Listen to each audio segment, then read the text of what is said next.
Last year you might recall that Australia was on fire, before that there was a drought, and now in 2021 there's a plague of mice.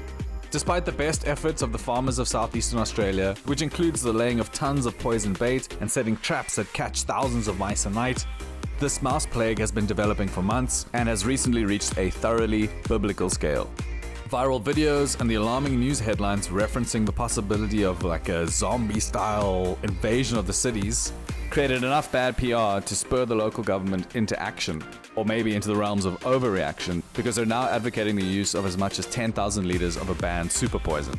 The Agriculture Minister in New South Wales calls Bromadiolone napalm for mice, and this has almost everyone concerned, including PETA, who have weighed in with a strange solution to the crisis. Yeah, so one of your biggest suggestions, I understand, is catch and release. Is that right? It is. That is our most common advice when it comes to rodent control. What? A plague of mice, ban poison, crazy animal lovers. Let's dive in. Look, Australia is no stranger to plagues of animals. They've had ongoing problems with feral dogs and cane toads, and then there's that emu war in 1932, and of course they've constructed 3 of the world's longest uninterrupted fences to stop an invasion of rabbits. So with all that in mind, you might be unsurprised to learn that plagues of the common house mouse happen pretty regularly, something like every 3 years.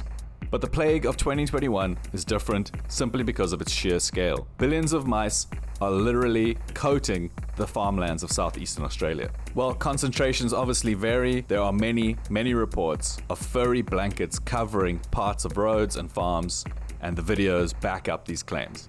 To better understand why these mouse plagues happen, we need to first look at the animal in question.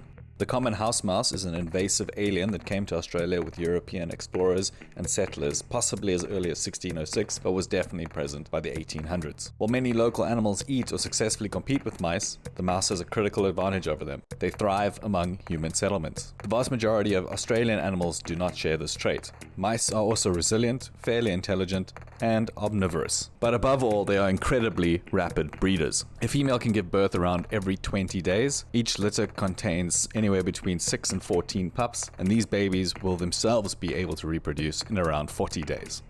In a purely theoretical environment, a pair of mice could, in a single year, have over 1 million descendants. Which brings us to the environment the Australian mouse found itself in. Though mice undoubtedly suffered during the drought and fires, their ability to successfully live among us meant that they effectively had doomsday bunkers, as firefighting efforts and drought relief efforts focused on saving human homes and human lives. As the fires passed and the rains came, the mice emerged from these bunkers into a world free of predators and competitors, and full of food in the form of sprouting plants. This buffet in the wilderness would have caused a population explosion on its own, but at the same time Australian farmers began planting their fields, and tragically had one of their greatest wheat harvests on record. This created a near infinite food source for an already booming mouse population. So southeastern Australia probably came as close as is possible to that theoretical, perfect mouse breeding environment. With hindsight, you could maybe argue that farmers should have seen this coming, but in their defense, farmers followed their usual baiting practices, and through the winter and spring of 2020, even into the summer, everything seemed calm and normal. But this was exactly when the mouse populations were exploding. It was just that it was all happening mostly out of sight in the wild. It was only when food in the areas around farms became depleted that huge waves of mice washed over them, overwhelming the standard baiting with sheer weight of numbers and gorging themselves on the harvested wheat. Mouse plagues were increasingly reported through the summer, but were dismissed as more common local plagues. But as the numbers continued to surge despite huge, financially ruinous baiting efforts, farmers began sounding the alarm in earnest in March 2021. They called on the government to provide financial support so that they could continue their baiting programs, and also asked for support in the form of research, expertise, and the coordination of a response. According to farmers, these calls fell on deaf ears for weeks. By the first weeks of May 2021, the mouse population had reached levels not seen in 30 years, and regardless of the reasons, a possibly manageable problem had become a plague. The one positive though is that the problem was now undeniable, and the farmers and their rural communities began to receive some of the support they had requested. But now as they enter the winter sowing period, remember this is the southern hemisphere, many farmers have elected to delay their planting or significantly reduce the number of fields in order to create more defensible perimeters. It's like a siege or some sort of sci-fi war against like xenomorphs. We better get back, because it'll be dark soon, and they mostly come at night. Mostly. But for many, this delay or lack of planting is simply not financially viable. No crops means no money, and these farmers have already lost millions of dollars. They've eaten the crops, they've eaten the stored grain, they caused damage to farm equipment, they even caused a house fire by gnawing through electrical cables. These kinds of losses in the wake of drought, fire, and a global pandemic could destroy hundreds of farming communities, which will undoubtedly have a knock-on effect. Beyond economics, mice and their waste also pose a significant direct threat to human health as they carry a laundry list of diseases. A fun fact about mice that I learned is that they use urine as a means of communication, so they pee wherever they go. Also, they're not politely taking tiny dumps in little mouse toilets, they're pissing and shitting everywhere. And I do mean everywhere because a mouse can get into almost anything. They can gnaw and scratch holes into surprisingly tough materials, like plastic and wood, and squeeze their weird, squishable bodies through what seem like impossibly small cracks. During the course of the plague, mice have also bitten people, and these bites can cause fever. And they've also been falling into water tanks and swimming pools, contaminating the water. Mouse corpse shower, anyone? There is also a mental toll the plague is taking. Even if you're cool with mice, which I'm not sure many people are, certainly not me, and you avoided getting sick from them, just imagine 10,000 mice in your house all the time. It's amazing that you can hear them eating. Yeah, And the smell. that's nice, isn't it? You don't want this perfume.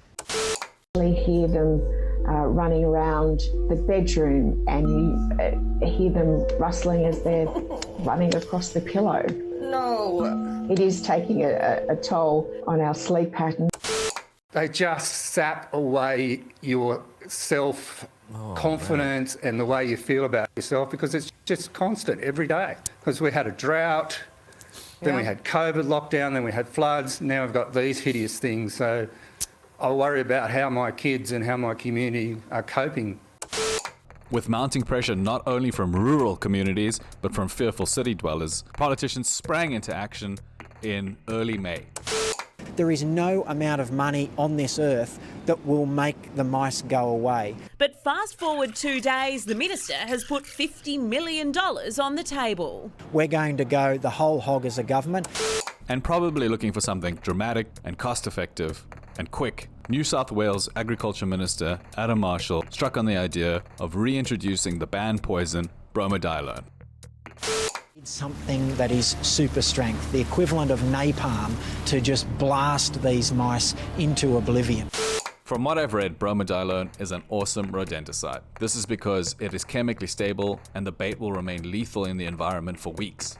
It also builds up to toxic levels over time, and this means that even if a mouse doesn't receive a lethal dose from its first feed on the bait, a second, third, or even fourth feed will produce a lethal result, sometimes weeks or months later.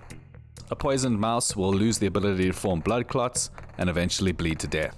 Bromadiolone's major advantages are also its major risk factors, and this is what contributed to its ban for use on Australian farms 4 years ago. The scale of its use on farms and the fact that it lasts for so long means that there is an increased likelihood that other animals will consume the bait. And on top of that, animals that eat mice can, over time, build up lethal levels inside themselves.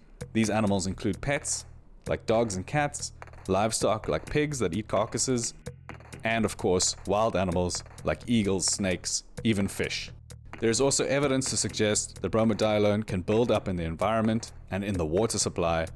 And if you thought that Alex Jones was mad about them putting chemicals in the water that turn the frogs gay, I don't like them putting chemicals in the water that turn the friggin' frogs gay. Imagine how angry he'll be when the frogs start bleeding from every orifice. All jokes aside, it's pretty nasty stuff, which at scale has potentially devastating consequences for an ecosystem already ravaged by drought, fire, flood, and of course the billions of mice. Even the much more mild zinc phosphide, which breaks down in days, is having very negative effects on pets and wildlife. Despite his enthusiasm, Mr. Marshall's proposal to use bromadiolone as a mouse napalm has met with such widespread condemnation that it's seen farmers and PETA team up against it. With this kind of opposition, it seems unlikely to be approved. And surely Mr. Marshall realizes that when groups like PETA and farmers team up against you, your idea must be uniquely terrible. Team up, though, is admittedly an overstatement because PETA's protests also included, shall we say, divisive demands for non-lethal controls, like that catch and release suggestion and the use of mouse birth control. And they made this assertion. And definitely I want to touch on the point of mice being less important than humans. I think that's definitely speciesism, which is something that we at PETA are strongly opposed to. And this was pretty much slammed by everyone. Bugger that. These dirty rats shouldn't say this sort of thing. The only good mouse is a dead mouse, and PETA should acknowledge that. Though in fairness, they did kind of backtrack on the non-lethal side of things. And while I can't agree that a mouse is as important as a human, probably not the worst idea to have some people challenging us to find more humane ways to control our pest problems. Call me a hypocrite because I would 100% poison a mouse, but I'm not a fan of this guy, for example, deliberately driving living mice into a flaming barrel. But yeah, talk to me after 6 months and a million mice later, I'd probably be using real napalm, never mind mouse napalm.